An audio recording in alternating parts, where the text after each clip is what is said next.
علما لیکي چې کله اودس ته کېناستې نو اودس باندې به ته مونږ تاسو خو فضول خبرې کوو هسې چې دوه کسان هم راغونډ شي نو په اودس باندې به ګپ ګرم شي. یو عجیب عادت دی زمونږ د مسلمانانو نن سبا هر د نیکې کار زمونږ ستاسې نه په دې خپلو عادتونو باندې خراب و برباد شو. جومات ته راشو بعضې خلک اکثریت بلکې خو چې څنګه اودس ته راشي استنجا په ځای کې به بیل خنداګانې او ګپونه لګوي او چې د استنجا د ځینې روزې چارندان ته کینو نو بیا به هم خبرې کوي. حالانکه حدیث مبارک کې نبی علیه السلام فرمایي کوم انسان چې اودس ته کېناسته او د بسم الله الرحمن الرحیم ونه ویلا د دې انسان اودس ونه شلو. علما د دې حدیث وضاحت کوي اودس خو یو شو مقصد د حدیث دا دی چې د اودس کم اجر او ثواب دی ټکي ثواب او ټکي اجر د په دې خبرو باندې او په دې بسم الله نو ویلو باندې الله تعالی ورته ټکي اجر او ثواب نه ورکوي. اودس کې ګوره ډیر لوی اجر دی په اودس کولو کې ډیر لوی ثواب دی.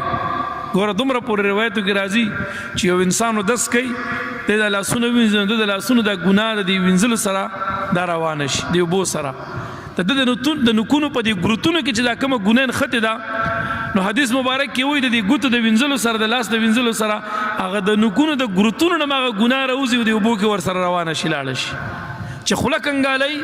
نو د خولې ګناه روانه شي چې پوزه کنګالۍ نو د پوزې ګناه روانه شي چې مخ وینځي نو حدیث مبارک کې وایي د دې سترګو د دې ګوټونو نه د دې ګروتونو نه د دې اوبو سره هغه ګناه راوځي په دې اوبو کې روانه شي.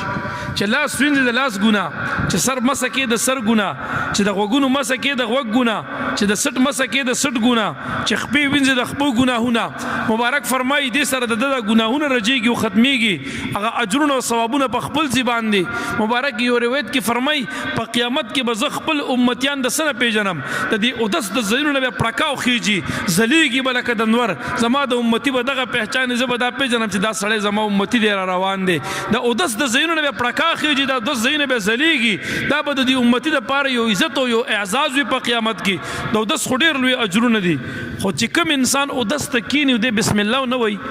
د اودس ټکي اجر نه ملاویږي. اودس یې وشو خو په دې اودس چې څومره اجر او ثواب او ګناهونه ختمېدلو ټکي هم ورته نه ملاویږي. اودس ته کینی د الله بنده چې سلخانه کې نه وي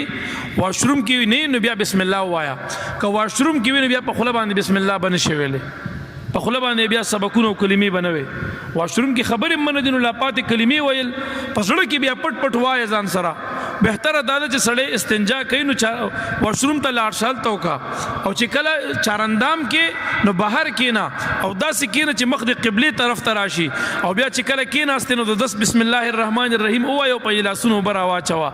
لاسونه ووینځه او د لاسونو نه بعد بیا درې ځل خوله ووینځه او د خولې نه بعد درې ځل پوزه ووینځه. ته چې کله د اندامونه وینځي نو دې وخت کې علما درته دعاګانې ښیي. ما دا خبره دې پورې کوله چې کله لاس وینځي بسم الله ووایه او چې کله خوله کې اوبه اچې نو الله تعالی ته وایي یا الله ماله د خپل ذکر توفیق راکړه چې خوله کې اوبه اچې که عربی کې نشي ویلی عربی کې در نه درځي نو پښتو کې خو ویلی شي یا الله ماله د خپل ذکر توفیق راکړه یا الله ماله د شکر توفیق په دې ژبه باندې راکړه او یا الله ماله په دې ژبه باندې خدای پاکه د خپل د قرآن د تلاوت د وینا توفیق را نصیب وګرځولی کا چې خوله کې اوبه اچې دا دعاګانې کوه. چې کله پوزه کې اوبه اچې پوزه کې نو که عربی کې نشي ویلی پښتو کې ووایه یا الله ما ته د جنت خوشبویي په دې سپېږمو را نصیب کا او یا الله ما د جهنم د بدبویۍ نه وساتلی کا. د پوزې اوبه اچولو وخت کې دا دعا وکړه او چې کله بیا ته مخ وینځې نو بیا دا دعا وکړه چې یا الله ما د سپین مخو په سپونو کې په هغه ورځ پاسولی کا چې څوک به سپین مخې پاسي او څوک به تور مخې پاسي د قیامت په هغه عظیم میدان کې کریمه خدایا ما د سپین مخو په سپونو کې پاسولی کا. یاد ساته دا خو د قرآن وینا ده دا خو د الله تبارک وتعالی د کلام وینا ده. الله فرمایي چې د قیامت په ورځ به څوک سپین مخې پاسي څوک به تور مخې پاسي. هغه خلک چې سپین مخې پاسي یا سعید مؤمنان دي نیکبخته خلک دي هغه څوک دي چې دې ته الله بخښنه کوي او چې دا څوک تور مخې پاسېږي نو دا د بد عقیدو والا دا اهل زیغ او دا باطل پرسته خلک دا به تک تور مخ پاسي د قیامت نه د قیامت په ورځ د قبر نه به تور مخې پاسېږي. حدیث مبارک کې داسې راځي او آیات کریم هم دی. نو مطلب د خبرې مې دا دی چې کله مخ وینځي په اودس کې دا دعا وکړه چې یا الله په هغه ورځ باندې چې څوک به د قبر نه تور مخې پاسي څوک به سپین مخې پاسي کریمه خدای ما د قبر نه سپین مخې پاسولی که. یاد ساته علما لیکي چې بیا کله خیلاس وینځي نو دا دعا وکړه چې یا الله ما ته په قیامت کې عمل نامه په خې لاس باندې را نصیب کا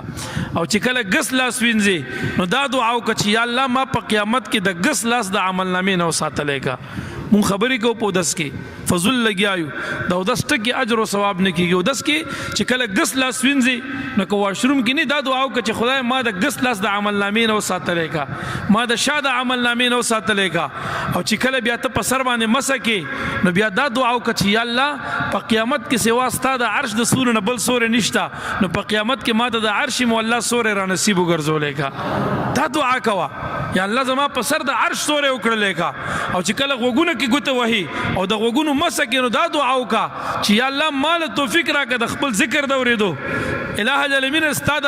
د قران د اوریدو توفیق می نصیب وګرځولې کا الہ العالمین ما د هغه چانه وګرځوا چې هغه د خیر او د نصیحت خبره ووري او پاغي باندې عمل وکي الہ العالمین ما د هغه د جملې نه وګرځوا او چې کله بیا په سټ باندې مسکه نو دا دعا وکا چې یا الله زما د غاړه او زما د گردن د اور د جهنم نه آزاد کا الہ العالمین ما د اور د جهنم نه وساته زما د غاړه زما د گردن د اور د جهنم نه آزاد کا او چې کله خیخ په وینځي نو دا دعا وکړه چې یا الله زما د قدم ثابت ولرا په پولیس فرات باندې پاغه ورځ باندې چې د خلکو قدمونه بخويږي او لاندې جهنم ته په پړ مخې غورځيږي پاغه سخت ورځ باندې خدای زما د قدمونه ثابت ولرا لیکه په میدان د حشر کې په پولیس فرات باندې ما ثابت قدم تیر کا او چې کله ګسخ په وینځي نو وای یا الله زما ګناه ما ته معاف کا یا الله زما عمل په خپل دربار کې قبول کا یا الله ما د توبه وستونکو نو ګرځولې کا یا الله مال په خپل توبه باندې استقامت راکا الہ العالمین دغه سوالونه کوا دغه وخت د دعاګانې دی الله قبلې مو تا د ورځې 15 ټیم اودس کو کم از کم سحر مانځه ماسپخین مازیګر ماخه مسوتن هر مانځه د پاره یو اودس ته کم از کم 15 ټیم اودس کې هر اودس کې دا دعاګانې کوا کله خو به الله تعالی دا دعاګانې قبول کړي مونږ په اودس کې فضول خبرې کو اودس ته چې کینو ناغه زړې زړې کې سی برو باسو څوک بغپونه لګي څوک بخنداګانې کوي اسی په له ولعب باندې خپل ژوندۍ تیرې په زید دغه باندې ولید الله تبارک وتعالى نه دعاګان نه غواړي او کچاله دا دعاګان نه ورزي د هر اندام د وینځلو مخ کې بسم الله وایا د شهادت کلمې وایا